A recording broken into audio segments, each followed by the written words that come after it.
Are you ready to become awesomer? Hello everyone, my name is Umar and welcome to the No Limit Selling Podcast, where we explore mindset, how leaders grow their people, their teams, their organizations, and their revenue. Looking for more? Join us on the Mindset Boosters group. You'll find the link in the show notes. And now, let's get on with the show.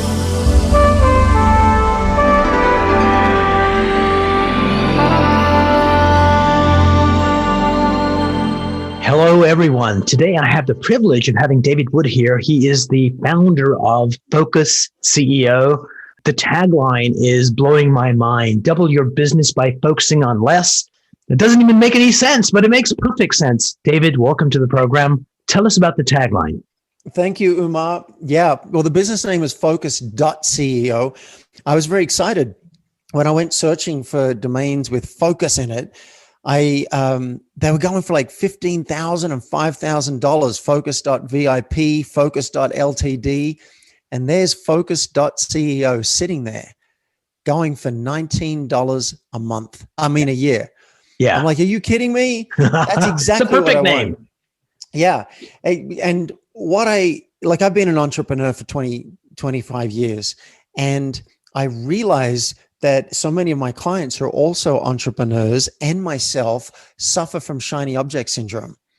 It's like our problem is we see the options. We see the 5 different target markets that we want to help. We see the 5 different problems that we'd like to solve for them. We have 5 different solutions for them, and we're trying 5 different traffic sources. So I'm already getting overwhelmed, feeling You stressed. multiply that all out. We're already at thousands of options and permutations. Exactly.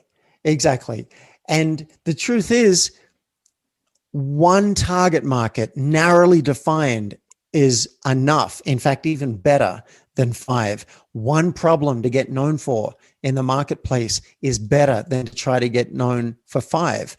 One product that's your flagship product or service that you put 80% of your effort into is all that's needed. And with traffic sources, are you going to do better with trying LinkedIn and Instagram ads and Facebook ads and search engine optimization and article marketing and there was another big one that was just alliances? Are you going to do all of them, or would you do better if you tested them for 4 weeks, picked the most promising, and went deep for a year? So the way I help my clients double their revenue is we actually work out what to care about for the next 12 months and what we choose not to care about. And it's just as important. It's just as important, and it's an ongoing battle, because let's say I've said, all right, I'm not going to care about alliances for a year. That's hard for me because I want to jump in and I want to do it and I want to go for it. And then someone offers me an alliance. I got to make a choice. So firstly, we choose what to care about and what not to on the macro level. And then we have to constantly be vigilant. Can I stick to that? Because your brain's going to constantly try and draw you away to chase every shiny object. Have you heard of Vistage? It's a peer advisory group. No, I haven't. So basically, they're the largest peer advisory organization in the world. They have, 15, 20 CEOs in a room, building relationships, and speakers come in maybe half the day, talk about something amazing, and then they kind of work on their businesses the rest of the day. And CEOs love it, but employees hate it because the CEO comes back from their monthly meeting and it's like, I got a new idea. Stop the presses. We're going to do this now. And it's just that constant changing back and forth is exhausting for organizations. And it takes strength and willpower to pick one and stick with it, because there are going to be dark days when you're doing it. And if you give up too soon, you're not going to get the rewards. Would you agree that sometimes it takes a while to figure that thing out to really make it shine? That's right.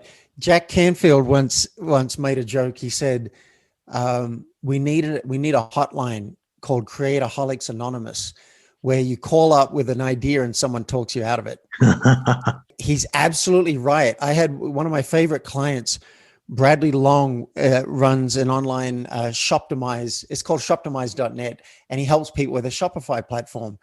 And he's successful, but he came to me because he said, I get scattered. It's like, I'm having trouble working out what to focus on and then stay on it. I'm busy, but I know I could be more productive. And one day he came to me, said, I've got an opportunity to buy a company. It's going for $1 million. I think it's worth more. What do you think? And I said, let me get this straight. With all your free time and how bored you are in your current business and the fact that you've achieved all your goals and there's nothing left to do, you figure you'll take some of that surplus time and invest in another business that's going to take the next 3 years of your life to integrate and work out how to get running. And he's like, all right, what's next? He saw what was going on. I needed to talk him out of. Now, if he pushed back, if he really cared about this and there were opportunities I wasn't spotting, he would have pushed back and maybe I would have folded. But he folded like a house of cards because he realized this was going to take him away from the awesome stuff he could do in his business if he really was laser focused. So I imagine a lot of your listeners would want to double revenue over 12 months. I've rarely met a person that doesn't. So I say, let's actually do that. And to do that, you're going to have to choose what not to care about. Otherwise, you're still going to get there. But instead of 12 months, it might take 2 years or 3 years or 4 years because you're operating the way everyone else does. And you don't have to do that. I want you to have an edge. Reality is we only have X number of hours in a day to focus on what we're doing. And if we're focusing on 5 things, A, it's hard to do. And B, if you're messaging to your constituents, your audience, it can't be the same message for all 5 things. So you've got 5 messages and maybe one overall brand message. Then all of a sudden you're creating confusion where you don't need to. So if you can have the discipline to have like your terrible name, Focus CEO. And what do? You get CEOs to focus. Is a perfect name, right? There's no distinction between what you do and the name you picked. And that's how we started this conversation. Whereas if you have something more general, it's hard to do. So I'm jealous of your name, by the way. Thank you. Yeah. And I'll put the dot in there again, because with Focus CEO, it's not a domain, but focus.ceo all of a Is the sudden domain. Yes. So you're absolutely right. And it was Clay. Look, I didn't invent this concept. Clay Collins came up with the idea of the 5 1s, and we've basically kind of gone through it quickly, but I'll go through it again because I think it's worth writing down, listeners. You want one target market, and I'll give you examples to make it real as we go through. Yeah. I want to coach executives and entrepreneurs and leaders, and I'd like to help people in relationship. I'm really good with communication issues.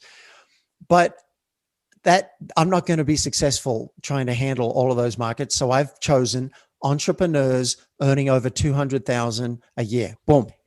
There's one target market. So hold that thought just for a second. Yeah. So one of the challenges I've had is, so what I do is I help people break through their mental blocks so they become more effective. And so I've got an NLP site, then I've got a business site, then I've got this other site. And so throughout my career, I've gone from 5 sites to 1 site, then go back to 5 sites to 1 site. It's just been a cycle and not sticking with it. And 5 sites is too much work. And 1 site, because I was trying to message all 5 groups through the 1 site, the messaging was totally crap. So you're actually speaking to your poster child for what not to do. So yeah, having 1 target market with 1 message saves your sanity and your business. Yeah. So what a great example, Umar. The brain is pulled in so many different directions. Now, if entertainment is your goal, that's wonderful. You can have, I've got a Get Real app, and I've got the Tough Conversations project, and I've got I'm writing a book right now called Name That Mouse, right? But these are hobbies. Yes. These are hobbies for me. They're fun for me. And right now I'm trying to create a chat bot that will ask you profound questions. These are hobbies I do in my spare time.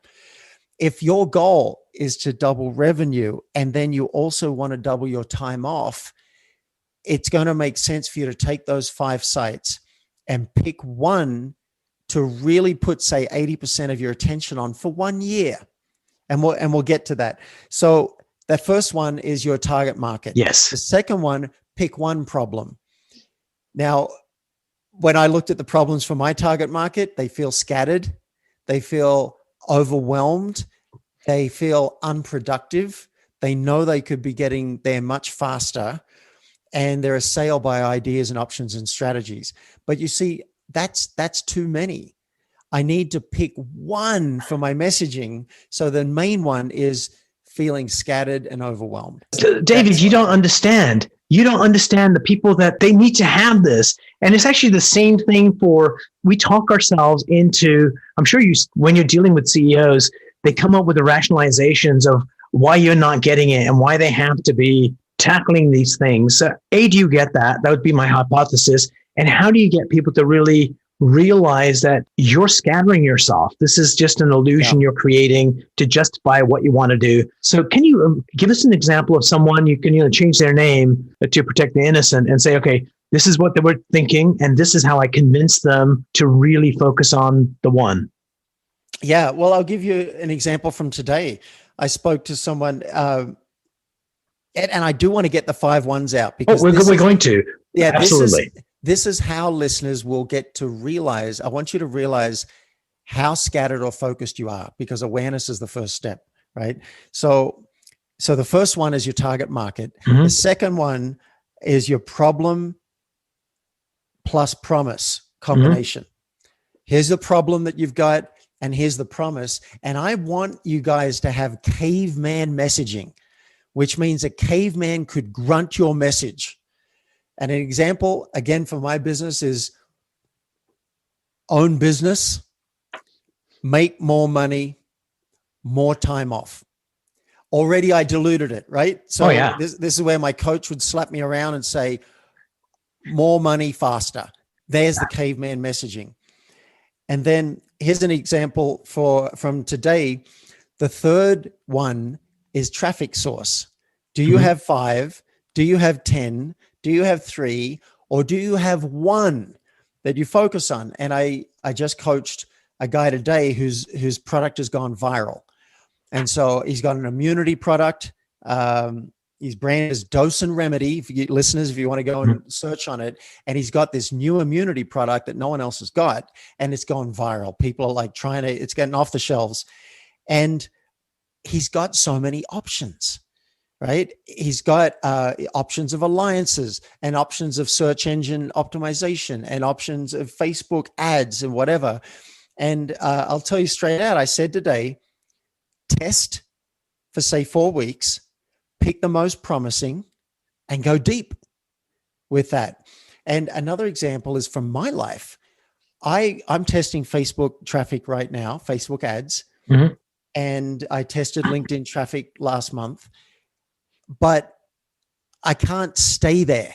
You can't stay running 5 methods. I can't be doing alliances and all the other things. So what I've chosen to go deep in is podcast appearances like this one. Nice. I've done, over the last 2 years, I've done 160 podcast appearances. And as you go deeper, you start to build relationships. Yes. So now I've got, I've met the fine Umar, and maybe I'm not asking for this right now, but you might be willing to make an intro later on. Absolutely. And then John Lee Dumas has got a huge podcast, and he wrote me a testimonial. Boom. All right. As I go deeper, I go higher. And I just had an idea last week that I don't think anyone's using for marketing on podcasts. I could never have had that idea if I was dabbling. Makes sense. I've got it because I'm so deep into this, and I've got, I'm not learning what's working and what doesn't. Then we're coming up with new ideas. That doesn't happen from dabbling. So again, I'm excited about this. Nice. Of going deep with the 5 ones. Now the last 2 ones, I want to stop. I know I'm doing a lot of talking. I want to give you a chance. All right. So you gave me an example of one of your clients. So your experience with LinkedIn versus Facebook for your business, which one are you liking more? Well, I tested it. I tested it for 2 months on LinkedIn, and I didn't like it. I didn't like the experience for myself. I found some people were annoyed that they're getting these messages. Mm-hmm. It was hard to really make it real. I realized I would have had to do some research on them, go and look at their website and whatever. And I didn't know how to automate that. So, and I felt like I was pushing, mm-hmm. and that's not fun for me. So I cut it, and I was very happy to cut that. Now, had it worked, had I gotten some early results and a couple of clients, I'd be like, all right, let's roll up our sleeves and get it. But I tested it. Now, Facebook ads, I built my business on Google AdWords back in the day when it was a penny a click for life coaching, right? They click on that one penny, and I built my email list up to over 100,000. But these days, there's so much competition. I don't like it so far because the early results we've had aren't good. I'm going to test it for another 2 months. If we can get it to work, wonderful, because it's scalable. But if we can't get it to work, I am so happy. I can't tell you. I might even drink some champagne the day we kill the campaign so that I can put all of my efforts into podcasting, because I love podcasting. Yes, it's brilliant. Me. And I don't need 5 methods. I need one. And another example of that is alliances, right? You can dabble in alliances, but if you go deep, one alliance can flood you with orders. I've got a colleague who sent an email for me a few months ago. I had 63 people book a session with me. Wow.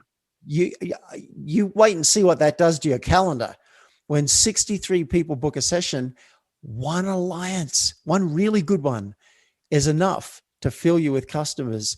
So you don't need 5 different strategies. You can. There was a book, Traction, which I'm a fan of, and I was asking the question, how do you know which one you're going to focus on? Mm-hmm. And Traction had a really wonderful answer. He said, give yourself 4 to 6 weeks to test up to 4 methods. You pick the most promising that you like out of all the options. You say, I'll test these 4. You try them, you'll take the most promising, and then you go deep. So here's where the problem in that strategy lies, David, is that it all sounds good on paper, but the society we live in right now, testing is good as a concept, but having the discipline, because we want instant gratification, we want to know the answer. That's why you need a coach to keep you focused on what you're doing, because God knows I believe in testing. I believe in the scientific process for other people. When I have to do it, it is freaking awful. Yeah, you're right. That's what a lot of my clients use me for, is a sounding board to keep them honest, because sometimes you should go and chase that shiny object. It's too good an opportunity to pass up. And other times, wait, I'm getting too scattered. I need to rein it back in. I like how you're asking for client examples because I think it can make it real for the listeners. Amy Youngblood Interiors is a client of mine. And so if you want some design consulting, if you don't like your current space, go and check out Amy Youngblood Interiors. And she, her message was a bit diluted. So we had to she's like, do I do corporate clients or do I do residential?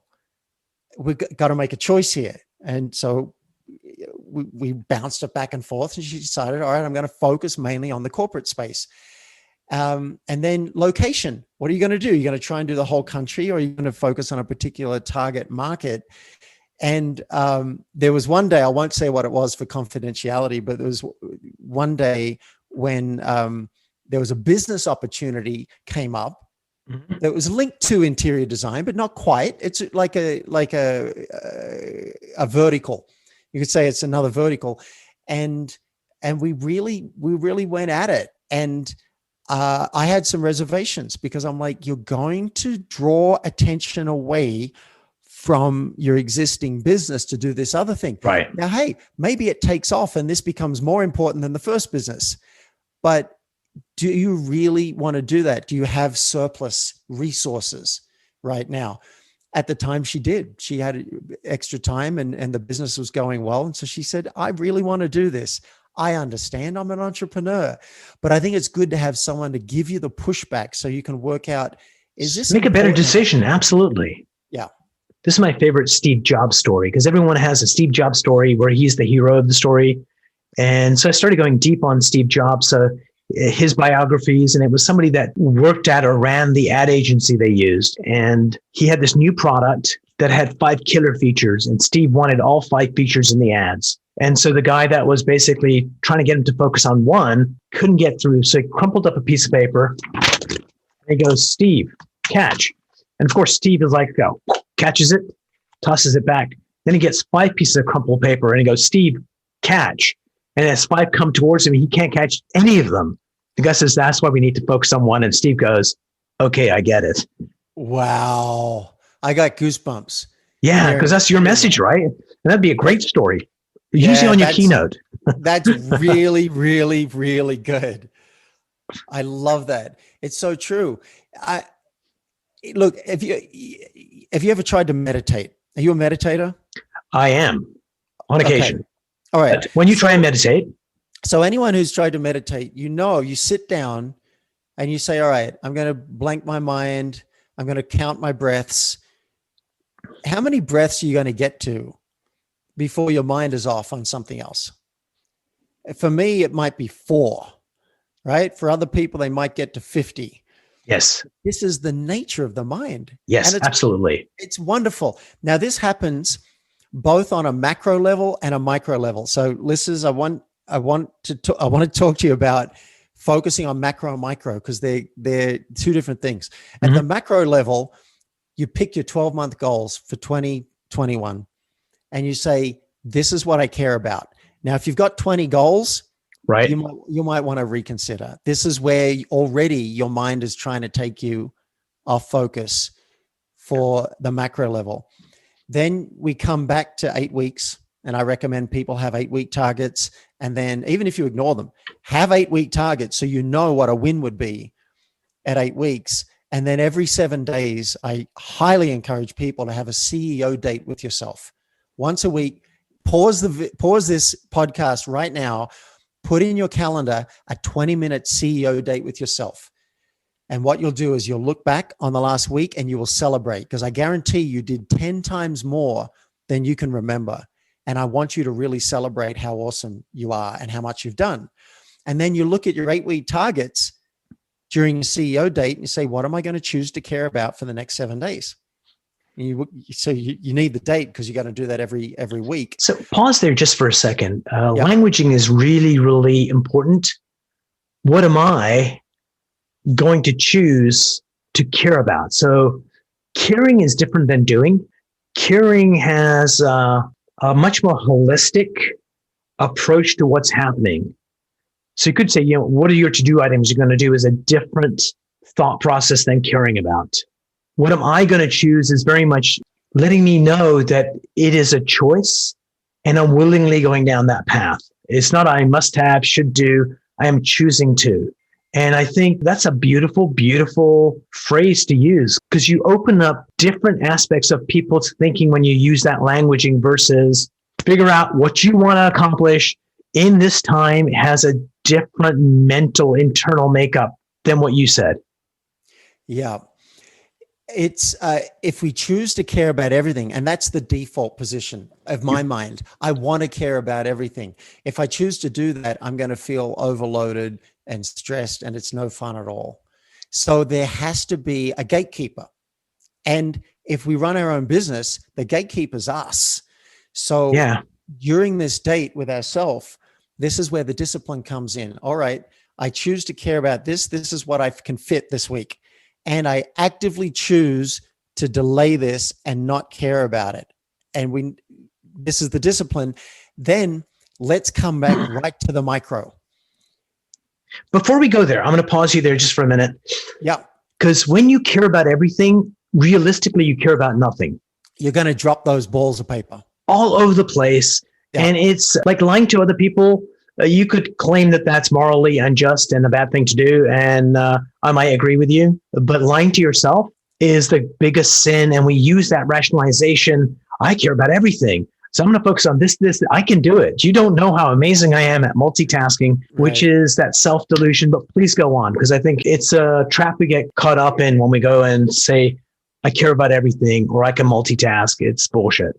Absolutely. And let's break it down. I'm looking at my board up in front of me. I got 4 columns. And one column is the hopper. That's the stuff where I want to get it done, but it hasn't made it onto this week.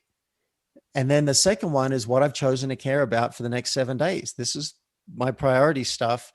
And I get peace just looking at the board because I can see this is the stuff that I don't have to hold in my RAM. Mm-hmm. And this is the stuff that I do: ping podcast hosts, hire a social media editor, and line up my dog's documents for my Mexico trip so I can fly with her and do that. Right. So I know what the focus is, but let's bring it right back to the micro. Yes. We've gone from 12 months where we have to practice discipline to 8 weeks where again, we have to practice some discipline, to 7 days where we'll practice some more discipline. But what about tomorrow? What about tomorrow? What am I going to do tomorrow? How do I stay focused at the micro level? And we're not even fully micro. We're getting there. We'll get right back to the moment. What I recommend is set an alarm at the end of every day, say 4 o'clock or 5 o'clock, whenever you normally end your workday. And the alarm will go off with a question. If you only did 2 things tomorrow, what would they be? If that's all you were allowed to do, 2 things to move the needle in your life and business, what would they be? Now, that's a wonderful question to focus the mind. And then if you're smart, you're going to wake up. Well, firstly, you'll wake up knowing what's important. And I want that for everybody. Just wake up. You don't have to wonder. You go, I know these are my 2 things to do today. If you're smart. So hold that just for a second. Sorry to interrupt because it's important Go for it. add in is if you freaking go to sleep knowing what you're going to do tomorrow, it lets you sleep more soundly because you're not fretting about what's going to happen. So not only do you wake up knowing what to do, you get a better night's sleep in the first place. Yep. And your chances of being focused are much higher. Sure. Because if you wake up without any kind of an agenda, who knows what you're going to do? You might check email first. You might check your voice messages first. And I don't recommend that because that's going to hijack your agenda for the entire day. So if you're smart, you'll set time aside each morning. I recommend booking sprints in your calendar for say 2 hours, and you will turn off your distractions. You will not check email. You will not check your phone, and just get stuck into it. Crank it out and do those things that you said were most important. You can check email in the afternoon. You can do whatever you want because those 2 things are done. You're going to feel like a hero, and you are literally moving towards your 8-week targets and your 7-day targets. Well, let's bring it right back. You're getting your daily target done.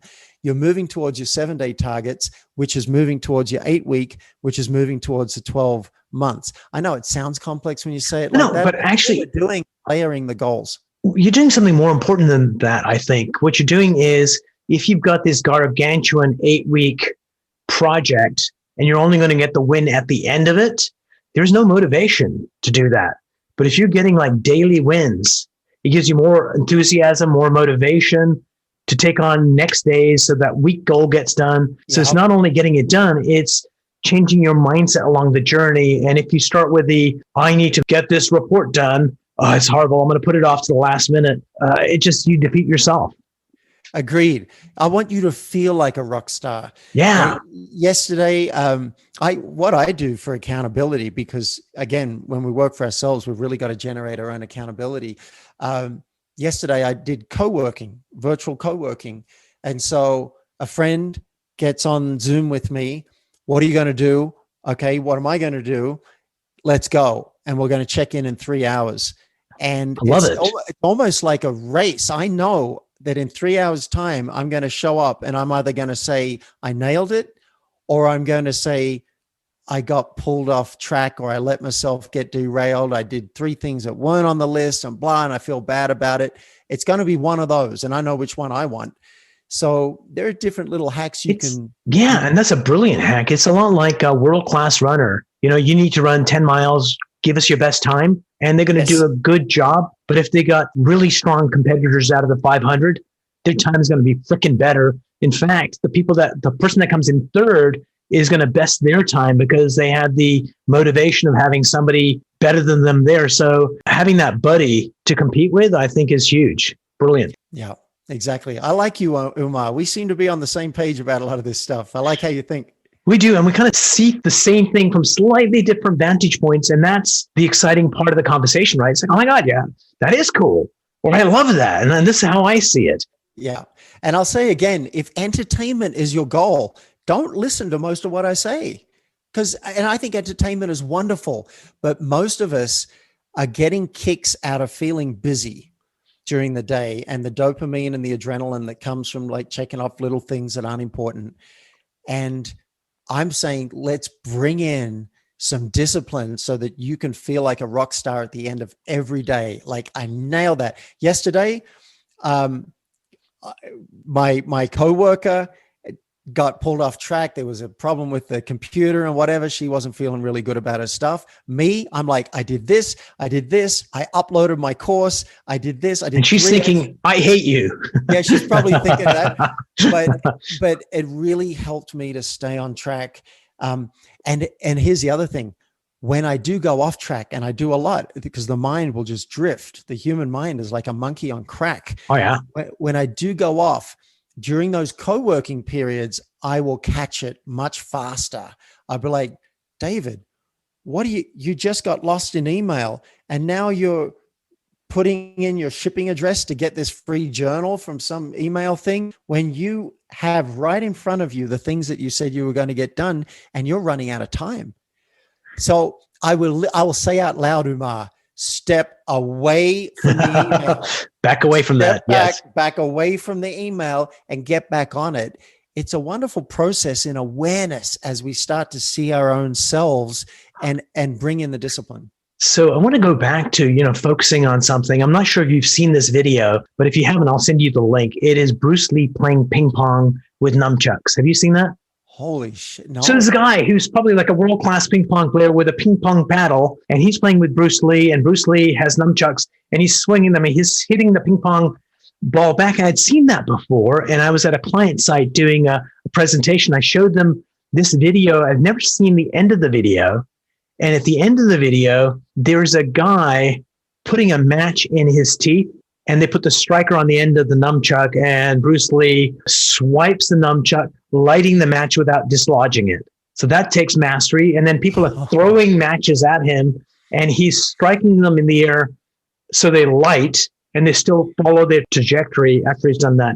And the reason I share that with you is this: it's a mastery. And it made me think of a quote from Bruce Lee. I do not care. I'm not scared of the man who knows 10,000 ways to kick me, but I'm frightened of the guy who's practiced one kick 10,000 times.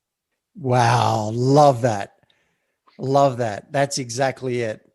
So, David, it was such a joy having you on the program. I think you gave some spot on advice on how people can execute something right away. And also, dear listeners and viewers, we're going to put a link on how to get on David's calendar to have a conversation of how you can work with him. Because I think if you've got a company and you want to grow it, David is the guy to talk to.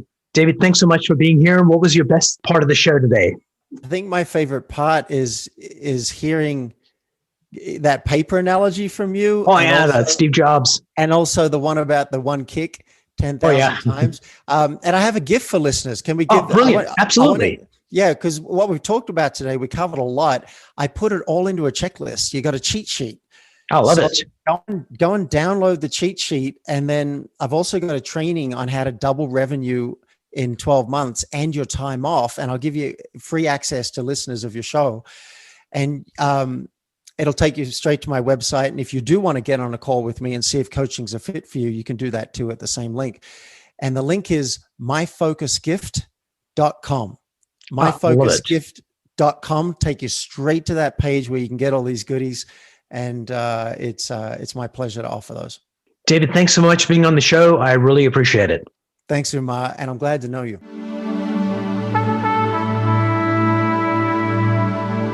If you enjoyed this episode, please go to iTunes and leave a 5-star rating. And if you're looking for more tools, go to my website at nolimitselling.com. I've got a free mind training course there that's going to teach you some insights from the world of neuro-linguistic programming, and that is the fastest way to get better results.